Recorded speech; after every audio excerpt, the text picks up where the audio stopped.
रांची। प्रधानमंत्री मोदी ने असम से कांग्रेस पर घुसपैठियों को संरक्षण देने का आरोप लगाते हुए इस मसले पर एक बड़ी राजनीतिक बहस छेड़ दी है। उन्होंने सीमावर्ती क्षेत्रों में डेमोग्राफिक चेंज को राष्ट्रीय सुरक्षा के लिए संकट बताते हुए घुसपैठियों के राशन और वोटर कार्ड बनवाने पर सवाल उठाए।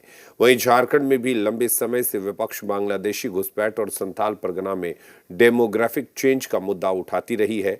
अब पीएम के बयान से इस मुद्दे पर एक बार फिर सियासी बयानबाजी शुरू हो गई है। घुसपैठ पर जारी है सियासी घमासान। पीएम मोदी ने कांग्रेस पर उठाए सवाल।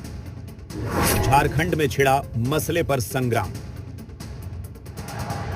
प्रधानमंत्री नरेंद्र मोदी ने घुसपैठियों को बाहर निकालने को लेकर उनकी सरकार का संकल्प बार बार दोहराया है। एक बार फिर उन्होंने असम में कार्यक्रम को संबोधित करते हुए साफ किया कि देश के साधनों और संसाधनों पर घुसपैठियों का कब्जा नहीं होने दिया जाएगा। प्रधानमंत्री ने आरोप लगाया कि कांग्रेस ने वोट बैंक के लालच में घुसपैठियों को संरक्षण दिया। इससे पहले केंद्र सरकार घुसपैठियों पर लगाम लगाने के लिए हाई पावर डेमोग्राफी मिशन का गठन की भी बात कर चुकी है। घुसपैठ का मुद्दा झारखंड के लिए भी अहम है, क्योंकि बीजेपी झारखंड में लगातार इस मामले को तूल देती रही है। 2014 से पहले आप लगातार देखेंगे कांग्रेस के शासन में कांग्रेस की सरकार ने देश में की आंतरिक सुरक्षा को लेकर कभी चिंतित नहीं हुए थे, और आज देश के अंदर में लाखों की नहीं करोड़ों की तादाद में अवैध बांग्लादेशी घुसपैठी है, अवैध रोहिंग्या घुसपैठी है, अवैध पाकिस्तानी घुसपैठी है। वो कहीं ना कहीं देश के संसाधन पर भारत के लोग हैं उसके संसाधन पर हकमारी करने का काम कर रहे हैं। प्रधानमंत्री ने घुसपैठ को लेकर कांग्रेस को जिम्मेदार ठहराया तो झारखंड के सत्ताधारी दलों ने प्रधानमंत्री के कांग्रेस के घेरने और हाई पावर डेमोग्राफी मिशन के गठन को लेकर पलटवार किया।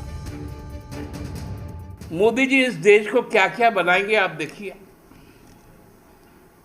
अभी तो नेपाल एक सबक है, जो लोकतंत्र में विश्वास रखते हैं उनको, और साउथ एशिया के लिए तो एक धमक भी है कि 3 वर्षों में 3 इस तरह का जनाक्रोश का सामना करना पड़ा। 11 वर्षों से केंद्र में नरेंद्र मोदी की सरकार है। बड़ा आश्चर्य का विषय है कि आप 11 वर्षों से देश का नेतृत्व कर रहे हैं प्रधानमंत्री के रूप में, और आप कांग्रेस पर आरोप लगा रहे हैं कि देश के अंदर घुसपैठियों हो रहे हैं और कांग्रेसी करा रहे हैं। बीजेपी घुसपैठ के मुद्दे को बार बार उठाती रही है। पिछले कई चुनावों में भी बीजेपी घुसपैठ को मुद्दा बनाती रहा है। हालांकि इसका अभी तक उसे कोई बहुत बड़ा सियासी फायदा मिलता नहीं दिखा है। धीरज ठाकुर, जी मीडिया, रांची। झारखंड में कुर्मी समाज को आदिवासी